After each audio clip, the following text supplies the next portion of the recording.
Just the other month, we rented a Phantom 4K slow motion camera for a shoot we had with a golf client.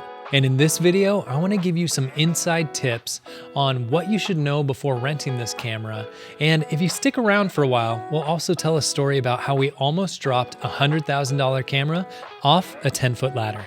Let's get right into it. So let's start by talking about the cameras we rented and what the cost was. And so we rented two different Phantom cameras. We rented the Phantom Veo 4K camera, and we also rented the Phantom Veo 710S.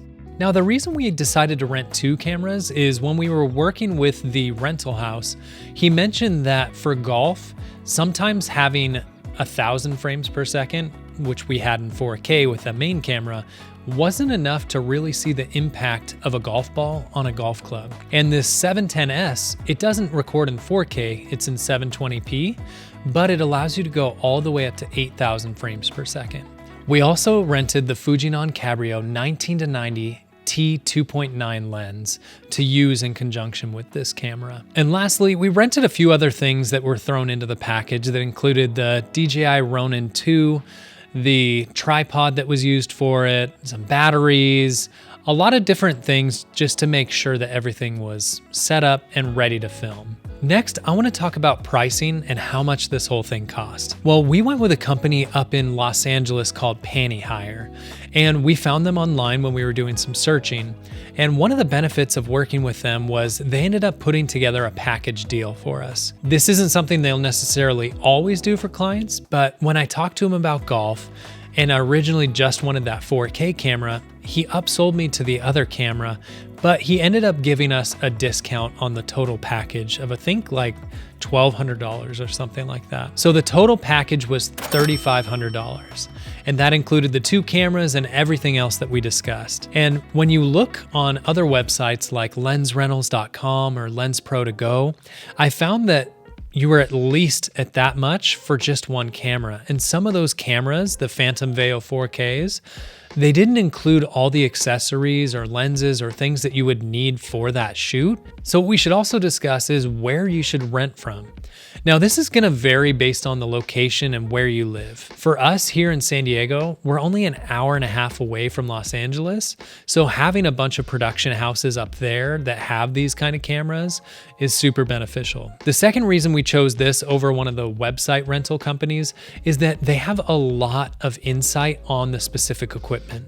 Lensrentals.com, they probably have technicians who know these specific cameras well, but they have so many different kinds of camera equipment that they probably aren't experts on everything. The other benefit was obviously pricing. It was going to be a lot more expensive to rent from one of those online rental houses. And so we were able to get this at a really reasonable rate. Obviously $3,500 for a day.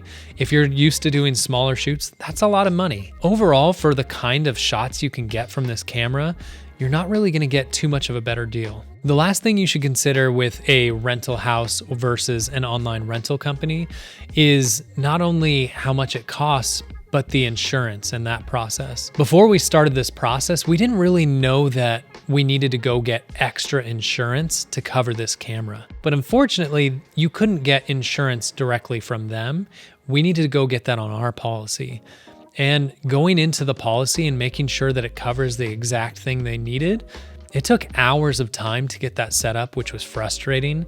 And I think it was an additional $350 that I had to add onto my policy for that. You couldn't just rent for a single day. That's now added to the end of the year. One of the best things we did for this video shoot, and I think helped the video shoot go so much better, was we hired a camera tech.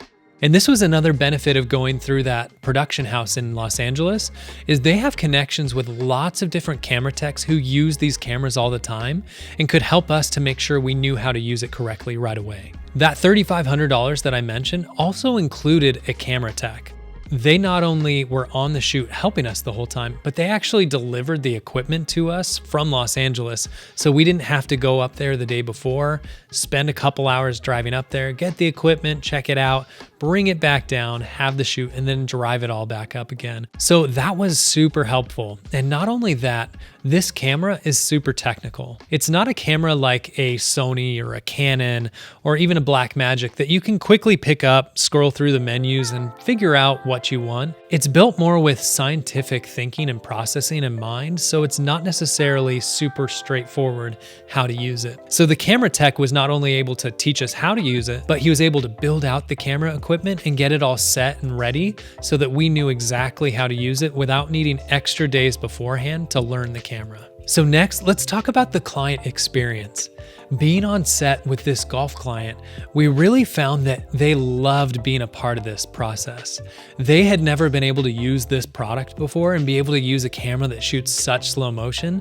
So when you get the shot and you get to share it with them live, they're just thrilled about the process. They were excited to see what was coming out of the camera, and we were able to show them in real time what that looked like and make micro changes to help them create the exact shots that they were hoping for. So if you're looking to up your production value on set and you have the budget, renting a Phantom camera like this for specialty shots, or renting a Red or an Arri Alexa Mini or something like that, just having that better camera on set gives them more of a feel that you're a professional. And when you look like a professional, it gives them confidence in what you're doing. All right, I'm gonna take a quick step aside and ask if you can subscribe to our channel or like this video. It will mean so much to us. We love creating videos for this community, and the more subscribers, likes, and comments we get, the more videos like this we can create. So now let's get into the section of the video where we talk about things we wish we knew before renting this camera. And the first one is the camera buffer. So if you don't know how this camera works, essentially it has a built-in buffer of RAM inside the camera that it's constantly recording whatever is being seen by the lens. You essentially have roughly, I don't remember exactly, we'll say 6 to 10 seconds of actual recorded real-time footage. And it's just constantly recording onto that RAM until you hit the record button. And how this one was set is it was set on an end trigger. So that means when you hit the record button, it's gonna record the prior 10 seconds or the prior 6 seconds, whatever that may be. And then you have to choose whether you wanna save that footage. So you go into the menu system, you figure out, all right, we like this clip, you choose an in point and an out point, and then you export that from the internal RAM to a CFast card or an external hard drive. What we didn't know is that process for these large files can actually take about 3 to 10 minutes per clip. So that means every shot you want to keep, you're going to have to sit there for 5 to 10 minutes waiting for it to record. So for a camera like this, you're going to need about 30 minutes or more for every scene you record, because you're going to need to record that buffer to the disc every time. Another thing that we didn't know until renting this camera is how heavy it is. But we were guessing it was around 25 to 30 pounds for the combination of that camera and lens. But holding it and working with it all day can be really tiring. And another thing that weight impacts is the ability to use something like a gimbal or a stabilizer. On this shoot, we decided to rent the DJI Ronin 2 because it's a large gimbal setup. And when we talked to the rental house, he said, yeah, it should be able to put that on there, no problem. My tech should be able to put it on there. And I was like, awesome, because I definitely wasn't going to be able to figure out the balancing of that gimbal that I've never worked with quickly, especially with such a heavy camera. And unfortunately, that tech that we worked with, we loved him, he was great with it, but he hadn't worked with that camera on that gimbal in a long time. And he didn't have a day beforehand, which we didn't even know we needed, a production day to kind of get things set up and test it.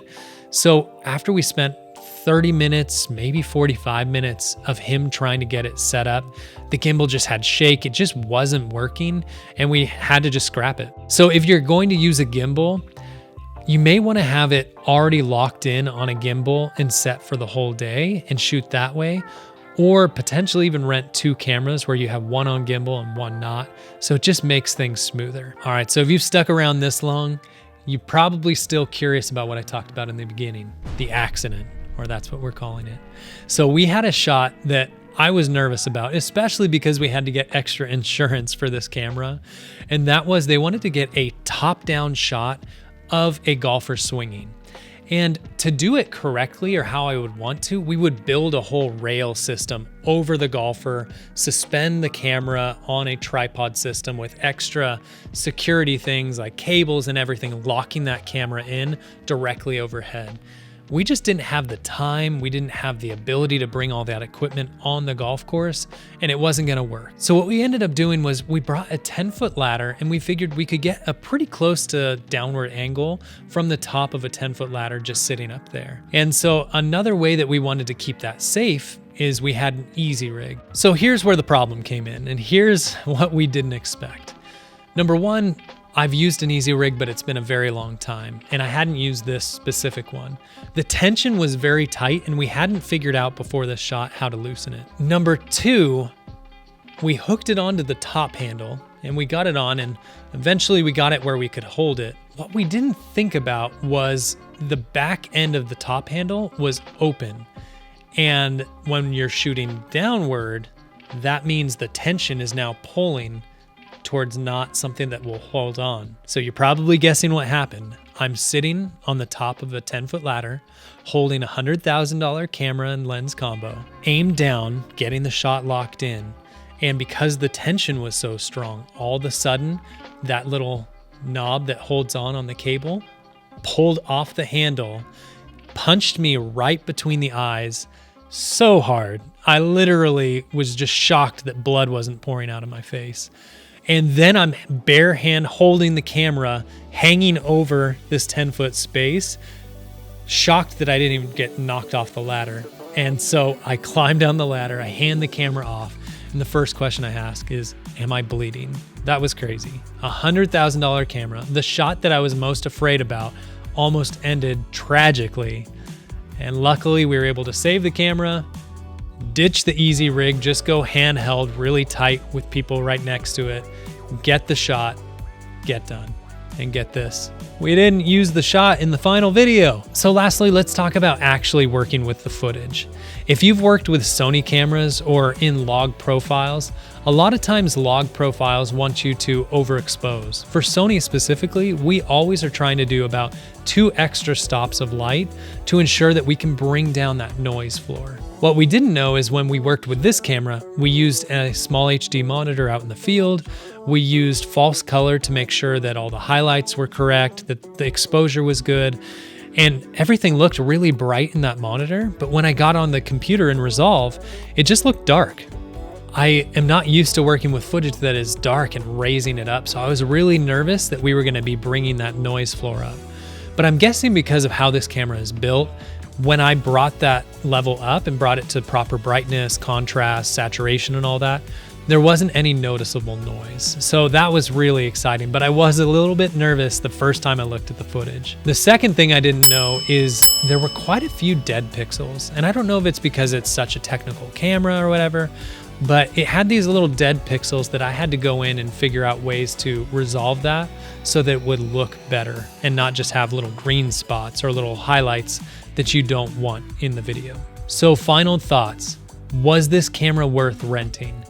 Overall, I would say yes. I think the kinds of shots that we got from it are unlike anything that we could have created with another camera. The footage just looks so great.